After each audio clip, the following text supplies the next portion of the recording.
places that people are totally trying to avoid. I could be wrong about that, and we really won't know. But, yeah. Yeah. All right, Jay, we got to take a break. Don't forget, we got to talk about the playoff game from last night and preview tonight. And make sure you always remind me about starting the YouTube stream. Yeah. I'm in here making sure it looks right. And then looks good. Well, great that it says you haven't started the stream yet. So, yeah, it's all about the stream. It is the stream. There's 3 streams that are most important in life. Yeah. Number 1, urination. That's number 1. Number 2, YouTube stream. Number 3, don't cross the streams on your proton pack. Like that. Like when it. You're fighting ghosts. That's a good one. Ghostbusters.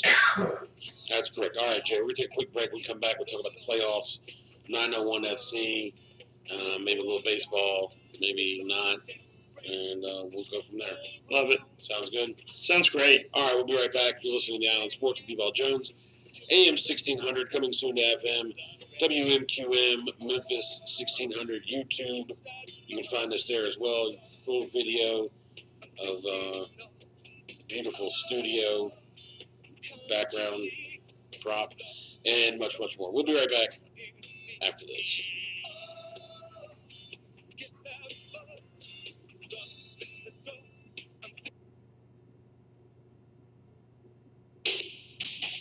Buddets, real American heroes. Real American heroes. Today we salute you, Mr. Chinese food delivery guy. Mr. Chinese food delivery guy. Without you, we'd be forced to do the unthinkable when we wanted Chinese food. Drive to a restaurant. But you, sir, bring it to us in under 20.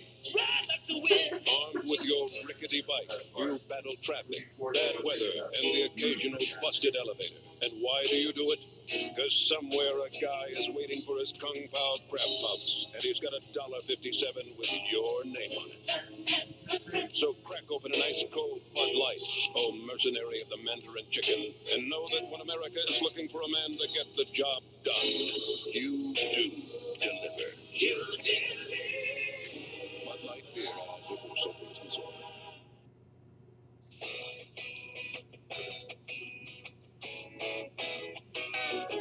Get your sea shined up, grab a stick of juicy fruit. The taste is gonna move ya. Take a sniff, pull it out. The taste is gonna move ya when you pop it in your mouth. Juicy fruit is gonna move ya. Your juice is soft, it gets right to ya. Juicy fruit, the taste is gonna move ya. Hey folks, the Island Sports here, and I'm here to tell you about some top-notch lawyers who are ready to work hard for you and to give you the attention and respect you deserve. It's Douglas and Runger. Kurt Runger and his crew will work hard for you in a number of different type cases, including personal injury, divorce and family law, probate law, bankruptcy, criminal defense, and even immigration. Let Kurt and BartlettLawyers.com represent you the next time you require legal counsel.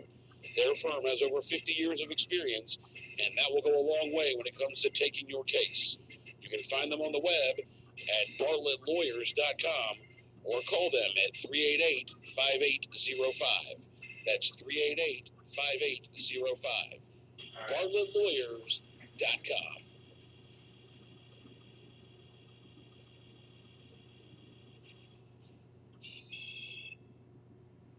Jump again! Here we go!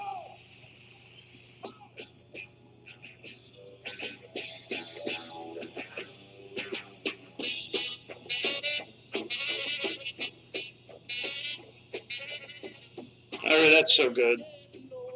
You like the Otis Redding Satisfaction? I really do. It's just such a good sound. It's very cool. Yeah. And he's also, you got a couple covers on that album. So I think it's live in Europe. Otis Redding live in Europe. Day Tripper by the Beatles. Yeah. Satisfaction. Big fan. Big fan. How can you not be a big fan of Otis Redding? Yeah. Sitting on the dock of the bay. So overrated, but it's a pretty iconic song. Yeah. Hey, Jay, last night in the National Basketball Association, which is also, you might know it as the NBA, the Milwaukee Bucks, Mm-hmm. in their first attempt to get to a NBA Finals since I believe Lou Alcindor was in town, I believe they won the 71 championship with Big Lou. Is that right? I mean, is it correct? I don't know about. Yeah, I don't know if this is their first Eastern Conference Finals, but I believe it would be their first finals since Lou Alcindor was there. And Yeah. I think they won the championship, I believe, in 1971. So they played Toronto last night, and it looked, when I turned it on initially, it looked like Toronto was like back. I don't think they played particularly well in that series against Philadelphia, but they had enough to win. And it looked to me like they were back in full force. Kawhi Leonard, the Claw. Did you know that was his nickname, the Claw? I did not. Apparently that's what they call him because his hands are so big. And he can just, he's the Claw. Mm-hmm. And so he was unbelievable. Kyle Lowry finally had a great game one. He had 30 points, I believe, or more. Gasol was, okay. And then I'm watching the game, and there's like 3 minutes left, and boom, Milwaukee just kind of went on a run.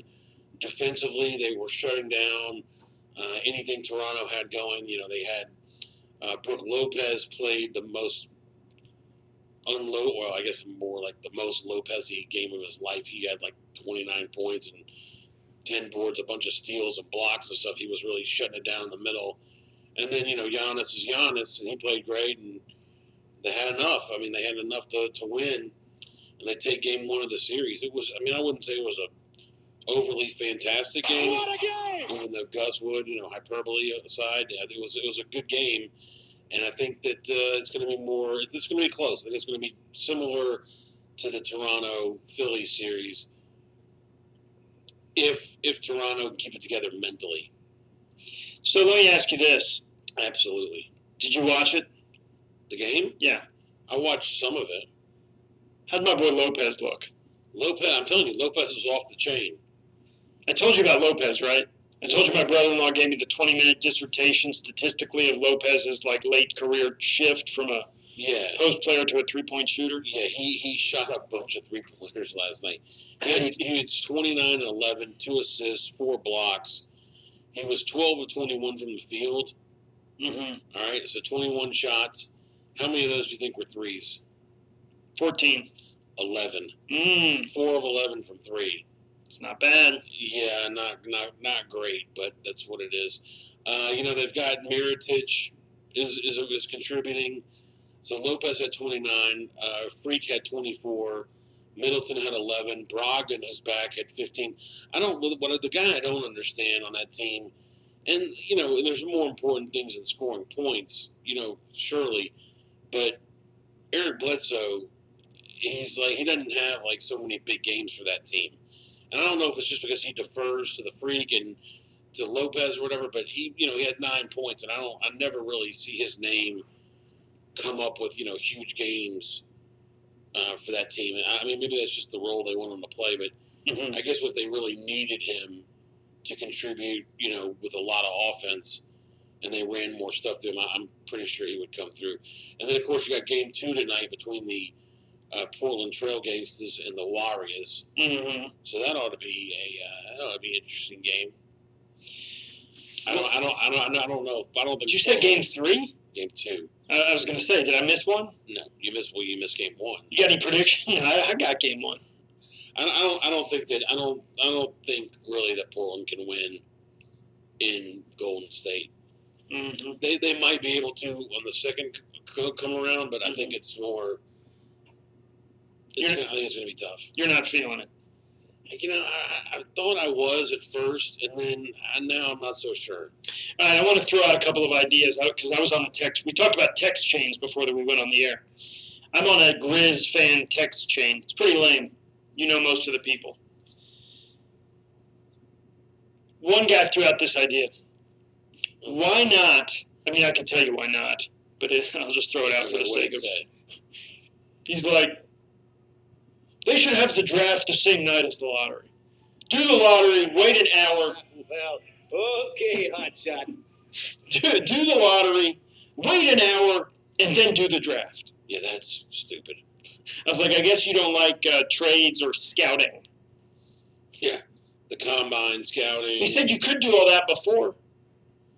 It would create, I'll tell you this. Here's the thing. It would create for some incredible television, and it would create for some really insane moments, and also it would rob ESPN of a month of speculation and programming that they absolutely need. Yeah, I mean, and the GMs would hate it. Let's just be realistic. That ain't going to happen.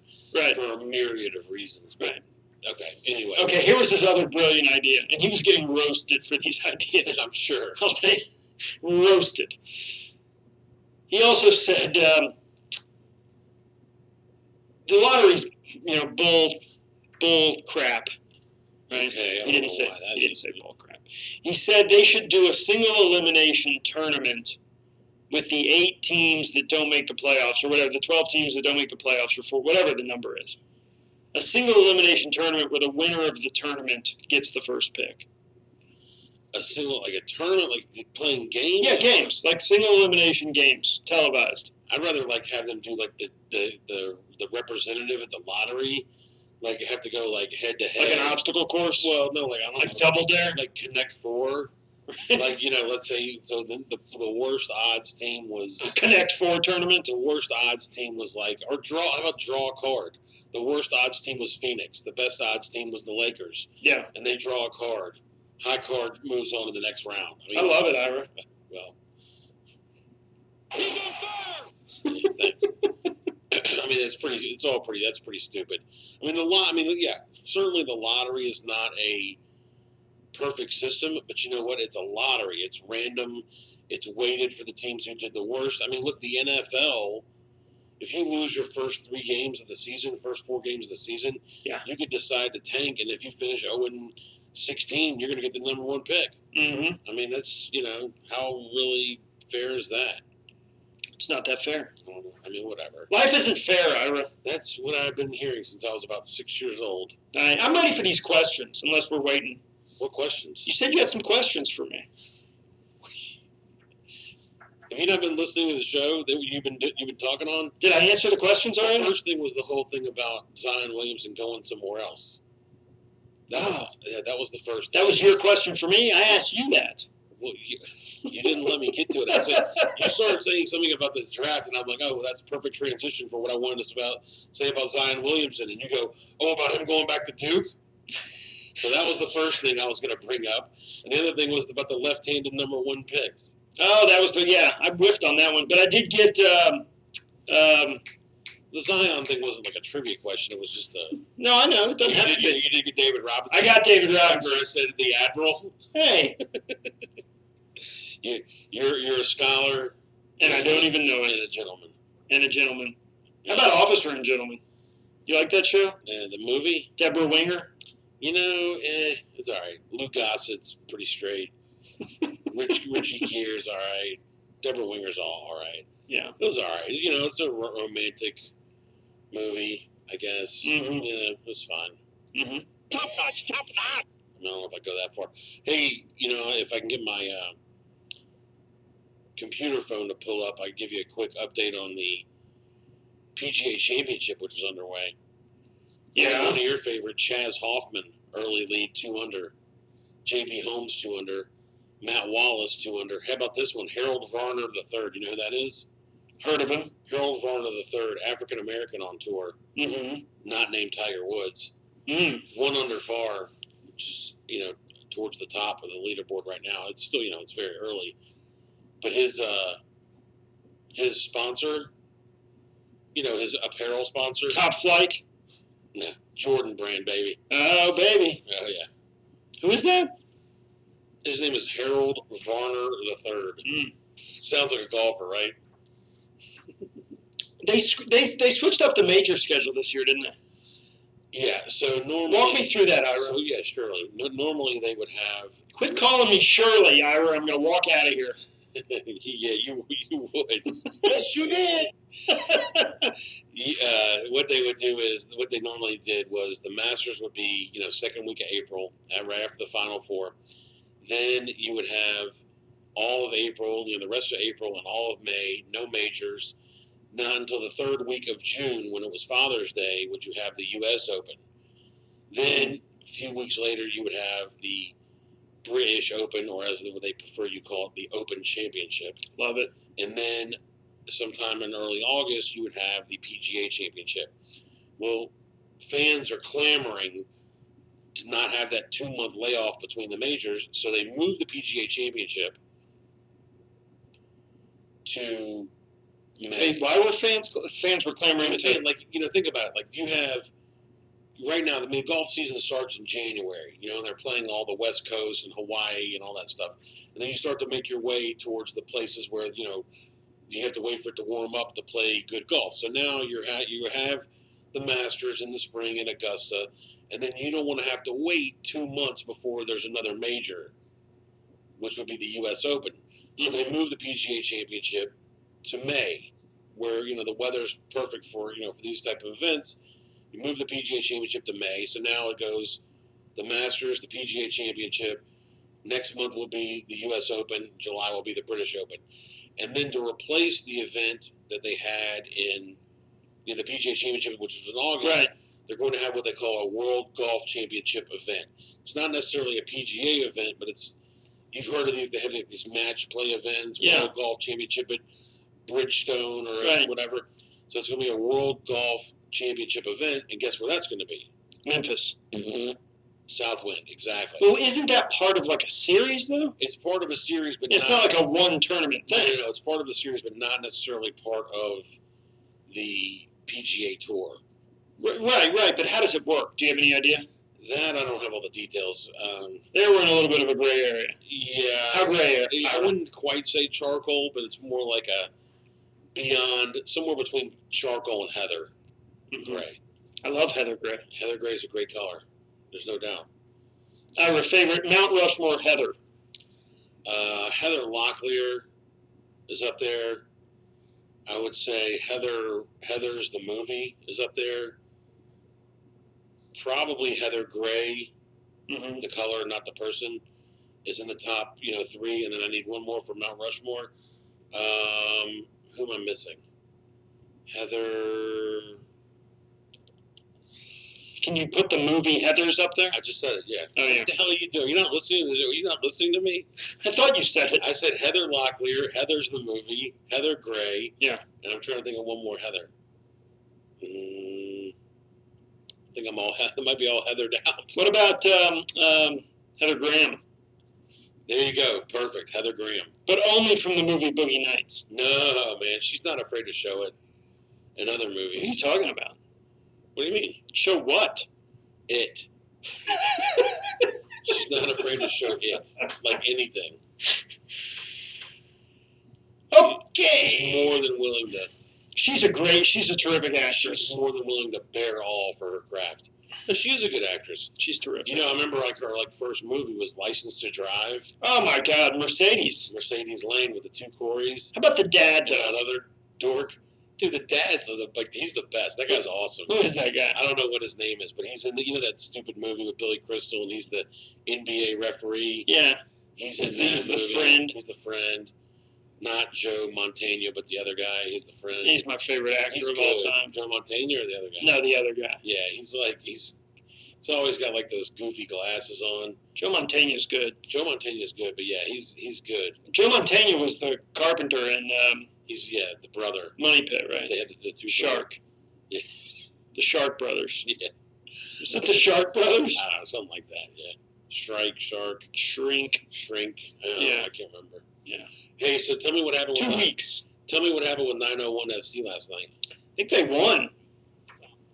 Hang on, yeah. It's a real cute sport. They advanced in the U.S. Open Cup. The Lamar Hunt U.S. Open Cup. I'll tell you what, nobody covers this story like your boy John Varlas. Okay, so they advanced. They, let's see. They beat the New York Red Bulls. They played the Red Bulls, Ira. That's a big game, isn't it? They played like the Red Bulls under 23. Under 23 squad. Same thing. Well, they won 3-1. All right. Their next cup match will be against Hartford on May 29th. The Whalers? In a game that will be played at the, this is funny, at the Micro Soccer Complex due to a conflict with the Redbirds. All right, that'll be cool. Yeah. Ira, this is fun. Soccer's fun. Soccer is fun. So, like, when they play, this is like a different league they're playing in, right? It's not a different league. It's a cup. It's a cup, So, but like teams from different leagues join the. Well, it's what it is. Okay, so in England you have what's called the FA Cup.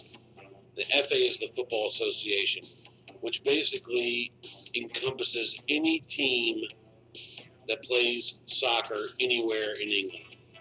Okay? Yeah. I'm talking about like your recreation league teams, your church league teams, whatever you want, any team that belongs to the Football Association.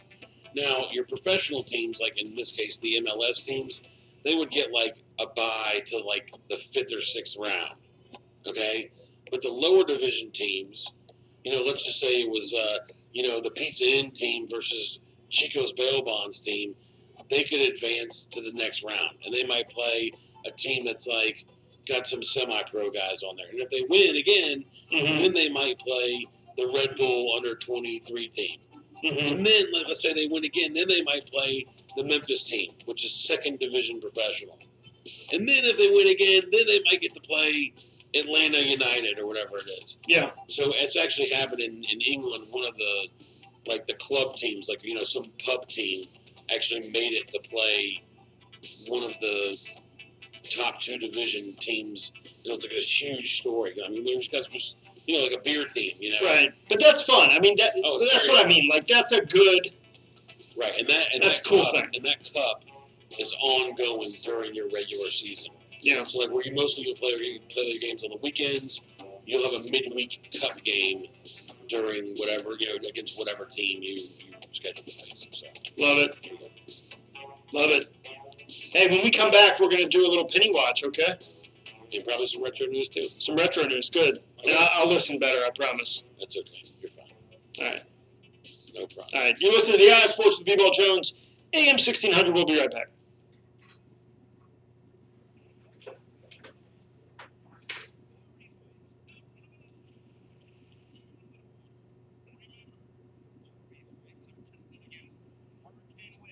Don't forget about money. You can afford a more price to fit every budget. So call me now. And come in for a personalized fitting.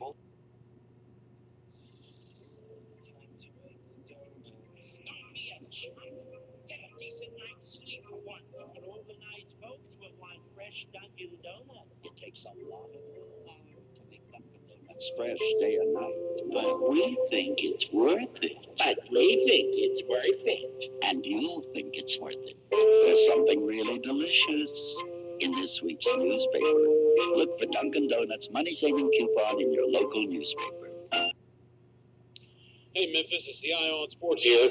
And while many of you know me as the co-host of the Eye on Sports with B-Ball Jones, or as the extraordinary PA guy for the University of Memphis baseball team, as luck would have it, I'm also a real estate agent. My firm, Lipsy Realty, can do anything you require in the realm of real estate. We could list your home for sale. We could help you buy a new one.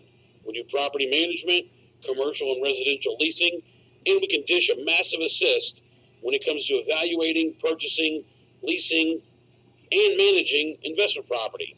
Using myself and Lipsy Realty is like a home run, a slam dunk, rolled into one. It's awesome with a capital A, baby. You can find me online at lipsyrealty.com or call me at 362-8699. There's also a Lipsy Realty Facebook page. So give me a call, 901-362-8699, and we'll talk about how Lipsy Realty can assist you.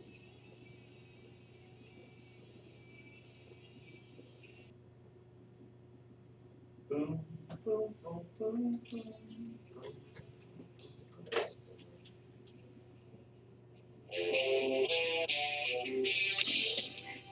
Hey everybody, welcome back. I'm on the Sports with B-Ball Jones. Thursday morning, right here in beautiful Memphis, Tennessee. It is barbecue weekend. Jay, you gonna go to barbecue fest? Incredibly, I'm sorry, you might. yeah, incredibly doubtful to no, definitely not going. There have been a lot of articles lately, Ira. People opining that the Memphis in May really needs to shake it up, do something different, and some discussion of a total remake of Tom Lee Park, such that Memphis in May would move off of the park and maybe into the fairgrounds or something.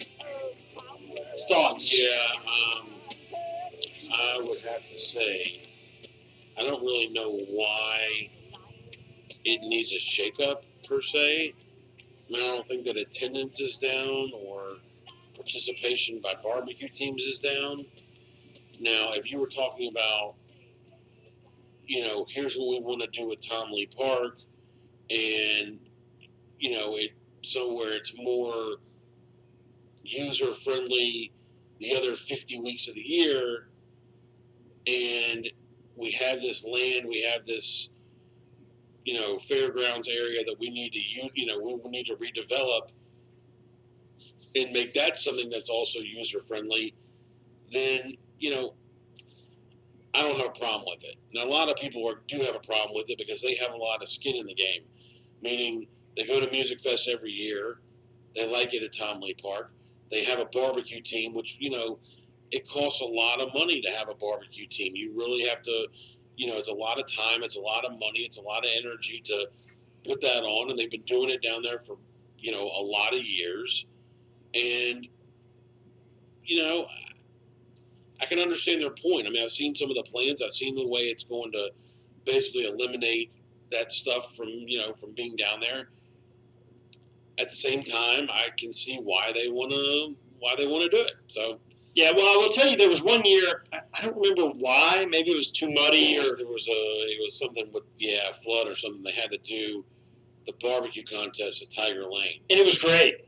Yeah. I mean, I happened to be living over there at the time, yeah. So I just walked over. But I think it could work, and you could also move the events. They don't all have to be downtown, right? You could do the barbecue competition at Tiger Lane. You could do the music festival somewhere else if you wanted to. I mean, Memphis in May. So I don't think they should be afraid to mix it up. I'll say that. Yeah, I agree.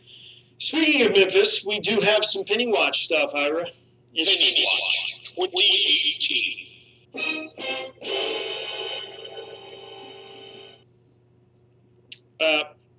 The Memphis International Airport has a new spokesperson, Ira.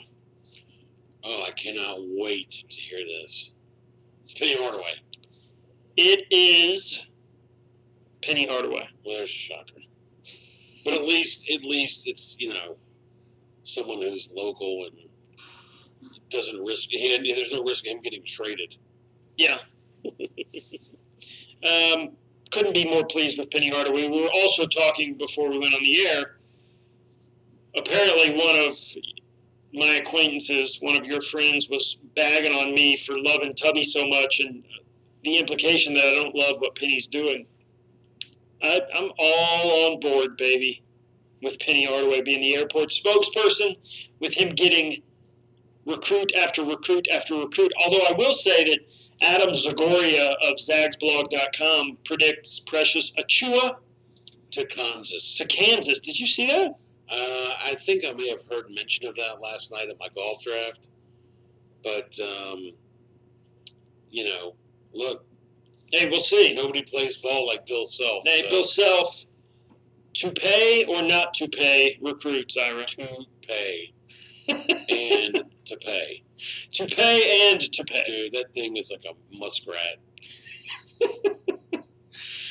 Oh. Balls accurate. He ought to go over to Maury's Wigs on what street? Queens Boulevard. Queens Boulevard. Next to the Sweet Lounge. And that's not SWEET, right. It's SUIT. An unconscionable ball breaker, that Jimmy. More. Jimmy's an unconscionable ball breaker, isn't he, Ira? I mean, when it comes to money, give him 8-5 on Cleveland. We were actually talking about Goodfellas last night at the draft. I'll bet you were. We were talking about Jimmy 2 times. You know why they call him that, don't you? He says everything 2 times. Yeah, 2 times. You got to get the papers. When they found Carbone in the meat locker, yeah, he was so frozen stiff they had to thaw him out for 3 days before they could do the autopsy. Hey, Carbone, shouldn't have bought that mink. You're telling me. Johnny Roast Beef bought a pink Cadillac. You see where that got him? Yeah. His wife loved it, though. Yeah, that wife. It's a coupe! I love that car. That wife was something else, huh? Told you nothing. Nothing flash. She was like 6'5". Hey, Yeah. they got any Danish over there? Danish for Bell. That's your calling card. Oh, I love Danish for Bell. Yeah. Top notch, top Who notch. doesn't? My version of Danish for Bell is TCBY for Carly. Really? Every night. TCBY? Loves it. Ugh. Ira, we would be remiss. I'd rather have like regular ice cream. Hey, Hey, what? Deborah Winger. I know, I just saw that. Happy birthday. Yeah, it's pretty sweet, huh? Officer and a gentleman. How about Tracy Gold from Growing Pains? It's amazing that some of these people that you remember from like 30 years ago, TV shows, that they're like 50, but you would think them older than that, but really they were like 20 when they were on the show. So. And happy birthday to Mayor Goldie Wilson. And Mayor Winningham. You know Mayor. You know who Mayor Winningham is, don't you? No. Mayor Winningham in well, first of all, she's in St. Elmo's Fire. So she's the one who's kind of like homely looking, and she wants Rob Lowe to knock her up because she didn't think she's ever going to get married, even though she's like 23. Yeah. You know what I'm talking about? Yeah. Like Denise yeah. She's your favorite. The one that loved just making the peanut butter and jelly sandwich, and having her own place. Yeah, that one. Right? I don't know if that's the same one, but yes, she's also in Turner and Hooch. She's the veterinarian in Turner and Hooch. Hang on, let me check Mayor Winningham. Yeah, and how about so like you said, Mayor Goldie Wilson. That's pretty sweet. And they were showing something about Top Gun. Top Gun was released in theaters 1986, and they show a picture here with Anthony Edwards and the guy from the principal from Back to the Future, who was in that movie also. And that guy, I don't care what movie you tell me he's in, you already know what character he's playing. Which one? The bald guy, the principal from Back to the Future. He's also like one of the commanders. Oh, yeah. In Top Gun. Yeah, he's a jerk. Such a prick. Right. It's unbelievable. But he's great at it. He is fantastic. You know what role he should have had? What? He should have had the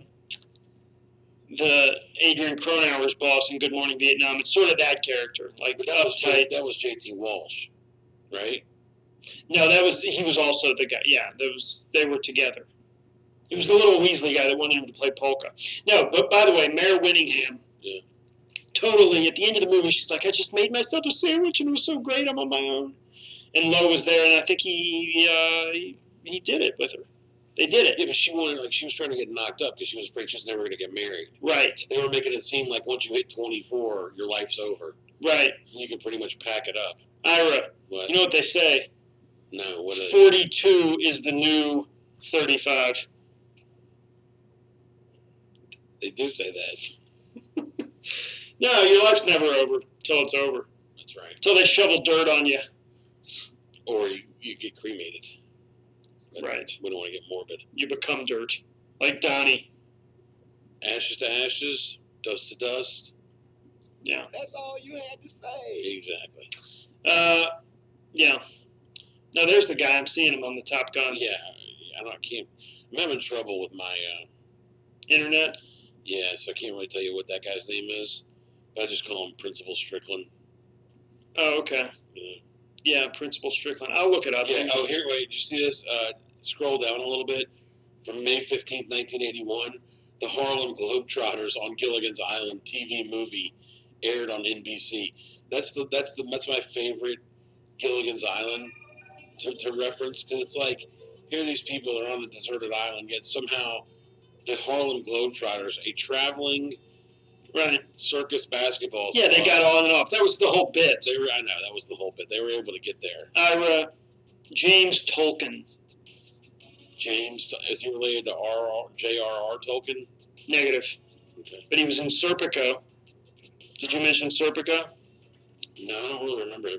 He was from Calumet, Michigan, which is very, very close to where my family is from, I believe. Maybe not. Great. No, it's Great. somewhere different. Anyway, It doesn't matter. I apologize for today's show, everybody. No need to apologize. We're almost out of time, though. We got about 30 seconds left. Tomorrow, Tell the we'll folks talk what's about coming up tomorrow. We'll talk about the Trailblazers and the Warriors.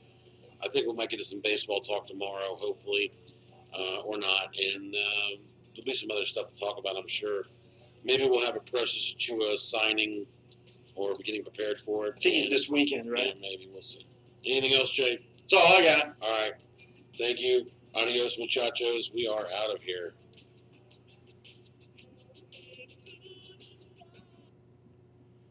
This is the old Trailblazer broadcast. This is Pastor Albert Pendarvis coming back again this morning with another message from God's Word.